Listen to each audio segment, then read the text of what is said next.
At least 3 people, including a 4-year-old child, have been killed in Russian strikes on Ukraine overnight. የዓለም ታሪክ በድጋሚ በእሳትና በብርድ መሃል እያለፈ ነው። በሩሲያና ዩክሬን ታላቅ የጦርነት መድረክ መሃል የዓለም ፖለቲካ እንደ ገመድ ተበጣጥሶ ቀርቷል። የትልልቆቹ ሀያላን አፍ ሰላምን ሲዘምር፣ እጃቸው ግን የጥፋትን ድሮን እያወናጨፈ ቀጥሏል። የሩሲያ ጦር ካለት የጠነከረ ከባድ ጥቃትን በዩክሬን ላይ ሲሰነዝር በርካቶችን የሞት ሰለባ አድርጓል። ዩክሬን የሰላም ድርድሮችን ተስፋ ብታደርግም እንደ ጋቢ እያጣፋት ያለውን የሩሲያን ጥቃት መቋቋም ተስኗታል። አሁንም የእርዳታ እጆቿን እየዘረጋች ነው። በፈረንጆቹ ገና በዓል ዋዜማ ከሳንታ ክላውስ ወይም ቅዱስ ኒኮላስ ስጦታ ያስጠብቁ ለነበሩት ዩክሬናውያን በሩሲያ ጦር የሚሳኤልና የድሮን ሻምፓኝ ተበርክቶላቸዋል። ዩክሬን የእሳት አበላ መሆኗ ቀጥሎ የሰላም እቅዱ ጠንካራ ነው ብትልም ፑቲን ግን ከዚህ በኋላ ምላሼ የድሮን መንጋ ማዝነብ ነው ብለዋል። ውድ የኦርቢት ሚዲያ ቤተሰቦች እንደምናላችሁ። ዛሬ የዩክሬን ልብ የሚተረክክ እጅግ ከባድ ጥቃትና የተዳከሙትን የድርድር ሂደቶች ሁኔታ በሰፊው እንቃኛለን። እስከ ፍጻሜው አብራችሁን ቆዩ።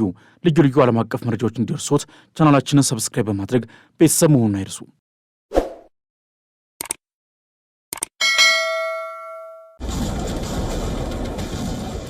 ዛሬ የምንፈትለው ክር የአሜሪካንን የሰላም ድርድር ተስፋ በሩሲያ የቦምብ ዝናብ እንዴት እንደተቀደደና የምስራቅና ምዕራብ የዘመናት ቅራኔ እንዴት በንጹሐን ደም እየተጻፈ እንደሆነ ያሳያል።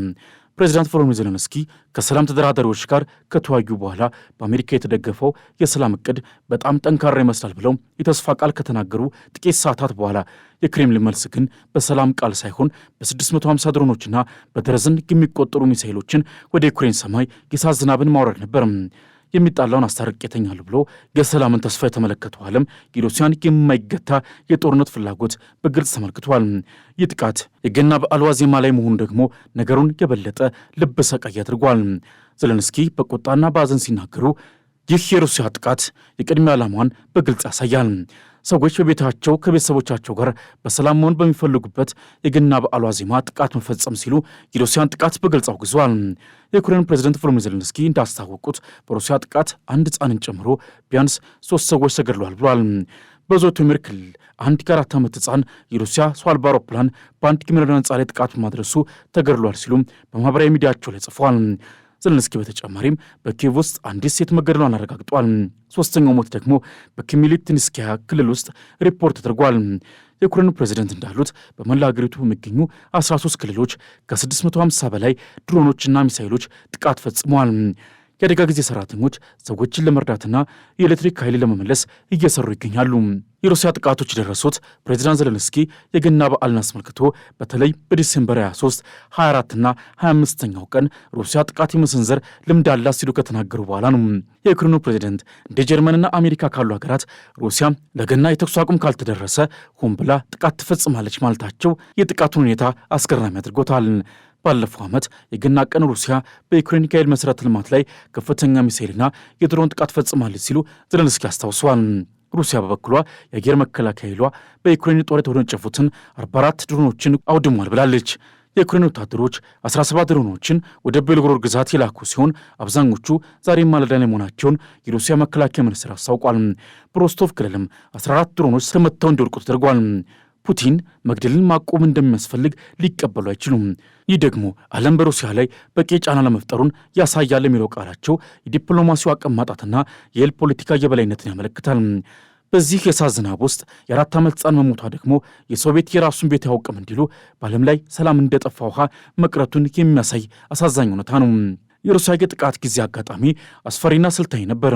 ዩክሬንና ምዕራባውያን ተደራዳሪዎች በፍሎሪዳ ሚያሚ ከተማ ፍሬያማና ገንቢ ውይይት አድርገናል ሲሉ፣ የክሬምሊን ምላሽ ግን በሰማይ ላይ የተጻፈ የጥላቻ ቃል ነበር። ውሻኮቭ የአሜሪካንን አዲስ የሰላም እቅድ በግልጽ ባላነበውም እንኳ ሰላምን አያመጣም ሲሉ መፍረዳቸው ሩሲያ የሰላም ድርድሩን የምትመለከተው በራሷ ፍቃድና ፍላጎት መሠረት ብቻ መሆኑን ያሳያል። ሩሲያ ድርድሩን ብትቀበልም የመጨረሻው ቃል የጦር ሜዳው ነው የሚል ግልጽ መልእክት አስተላልፋለች። ጥቃቱ የተካሄደው ሰላም ሊመጣ ነው የሚል ወሬ በሰፈነበት ሰዓት መሆኑ ሩሲያ በአሜሪካ የተደገፈውን እቅድ ለመናድ አሊያም የዩክሬን የድርድር አቋም ለማዳከም እንደምትፈልግ ያሳያል። ጥቃቱ በዋናነት በዩክሬን የኃይል መሠረተ ልማት ላይ በተለይም የምዕራባውያን ክልሎች ላይ ያነጣጠረ ነበር። ጠቅላይ ሚኒስትር ዩሊያ ስቭሪንዴኮ እንደተናገሩት 635 ድሮኖችና 38 ሚሳኤሎች በመጠቀም የተፈጸመው ጥቃት በመራራው ክረምት ወቅት ዩክሬናውያንን ኃይል አልባ በማድረግ የሞራል ስብራትን ለመፍጠር የተደረገ ስልታዊ እርምጃ ነው። ሩሲያ የዜሌንስኪን የገና ሰላም የኃይል ማጥፋትን አቁም የሚለውን ጥሪ በመናቅ የእርሷ የጦርነት ፍላጎት ከማንም የሰብአዊነት ጥሪ በላይ መሆኑን አሳውቃለች። ዜሌንስኪ የሰላም እቅድ ጠንካራ ቢሆንም እኛ ለመቀበል ያልተዘጋጀንባቸው ነገሮች አሉ፣ ሩሲያም ለመቀበል ያልተዘጋጀችባቸው ነገሮች አሉ ማለታቸው ድርድሩ በሁለት ጠንካራ አለመግባባቶች ላይ መቆሙን ያሳያል። የድርድሩን ጠረጴዛ የሚያናጉት ሁለቱ ዋና ዋና ጉዳዮች ደግሞ የግዛት ማጣት ወይም ቴሪቶሪያል ኮንሴሽንስና የደህንነት ዋስትና ወይም ሴኩሪቲ ጋራንቲስ ናቸው። ሩሲያ በአሁኑ ወቅት 20 በመቶ የሚሆኑን የዩክሬንን ግዛት ትቆጣጠራለች። የትራምፕ አስተዳደር ኪየቭን ግዛት እንድትሰጥ የጫነ መሆኑ ቢነገርም ዜሌንስኪና አብዛኛው ዩክሬናውያን ሰላም በተፈለገው ዋጋ አንገዛም በማለት ግዛትን መስጠት አጥብቀው ይቃወማሉ። ሩሲያ በጦር ሜዳ ላይ ግስጋሴ ስታደርግ በድርድር ጠረጴዛ ላይ የበለጠ ግዛትን ጠይቃለች። በሌላ በኩል ዩክሬን ሰላም ከተፈጠረ በኋላ ሩሲያ ዳግም እንዳታጠቃ የሚያስችል ጠንካራ የደህንነት ዋስትናዎችን ትፈልጋለች። ዜሌንስኪ በሰላም ጊዜ በ800 ሺህ ወታደሮች ማቆየትም ከ30 በሚበልጡ የምዕራባውያን ሀገራት የሚጓጣ የአውሮፓ ወታደራዊ ድጋፍና ምናልባትም በዩክሬን ምድር ላይ የአውሮፓ ጦር ሰፈር ማቋቋምን ያጠቃልላል። የክሬምሊን እምቢተኝነት ሩሲያ ግን በዩክሬን ምድር ላይ የሚሰፍርን ማንኛውንም የምዕራባውያን ጦር እንደ ቀይ መስመር በመቁጠር አጥብቃ ትቃወማለች። ከዚህ ቀደም የአሜሪካ ሩሲያ ድርድር የዩክሬን ጦርን በ600 ሺህ እንዲገደብ በመፈለጉ ሩሲያ የዩክሬን ወታደራዊ አቅም በመገደብ የረጅም ጊዜ ስጋቷን ለመቀነስ እንደምትፈልግ ያሳያል። የዩሪ ሻኮቭ ያለ ንባብ የሰላም እቅዱን መቃወምም የደህንነት ዋስትናዎቹ ለሞስኮ ተቀባይነት እንደሌላቸው የሚያረጋግጥ ነበር። ይህ ጥቃትም የቀዝቃዛው ጦርነት መንፈስ አሁንም ሕያው መሆኑን የሚያሳይ ነው።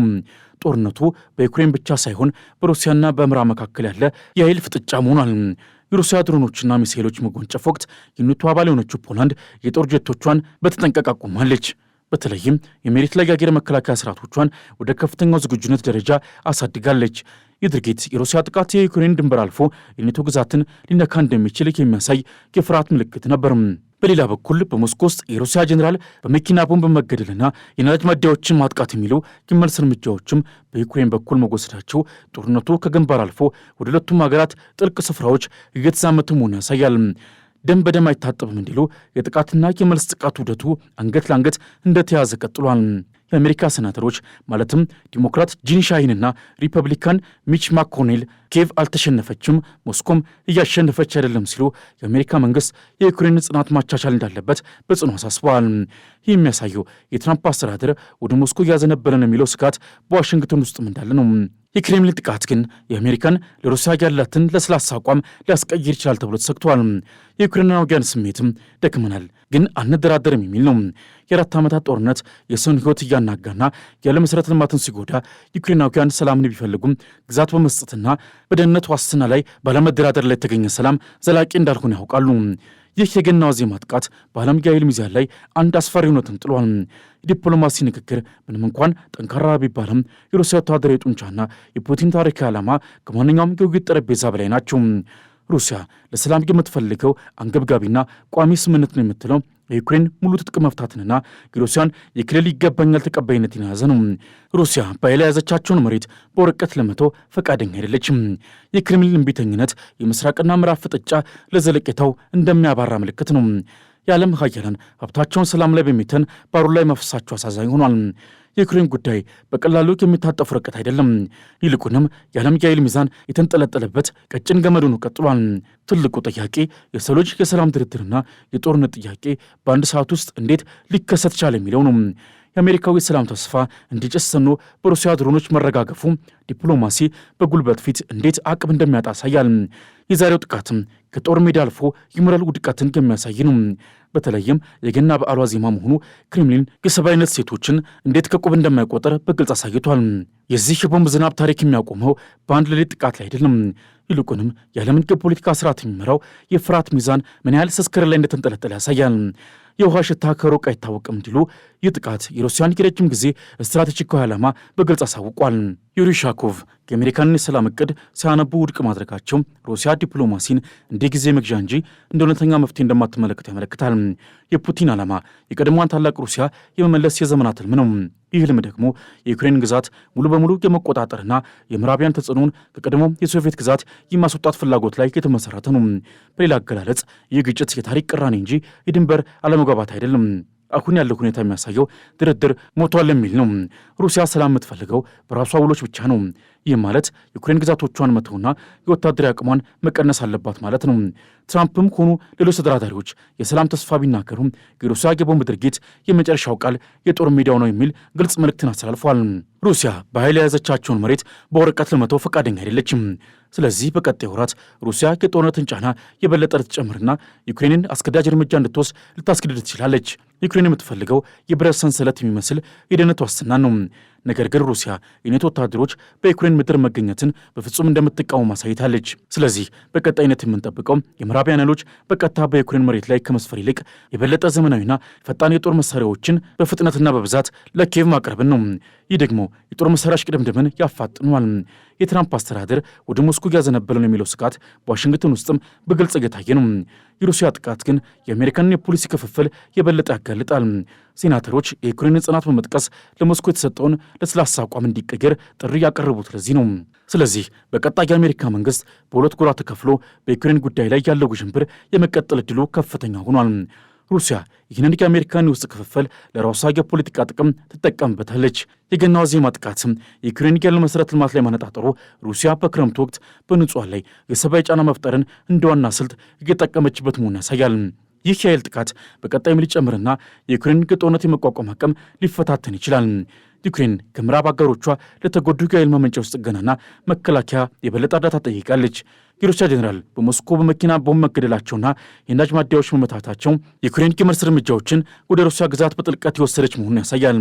ይህ ደግሞ ጦርነቱን ከግንባር አልፎ ወደ ሁለቱም ሀገራት ጥልቅ ስፍራዎች የሚያሰፋው በመሆኑ የግጭቱን አደገኛነት ይጨምራል። ይህ የጥቃትና የመልስ ጥቃት ውደቱ በቀላሉ የሚቆም አይሆንም። ለዛሬ ያዘጋጀንላችሁ ሰፊ ትንታኔ ይህን ይመስላል። ሀሳብ አስተያየታችሁን ከታች ባለው የአስተያየት መስጫ ቦታ ላይ አስቀምጡልን።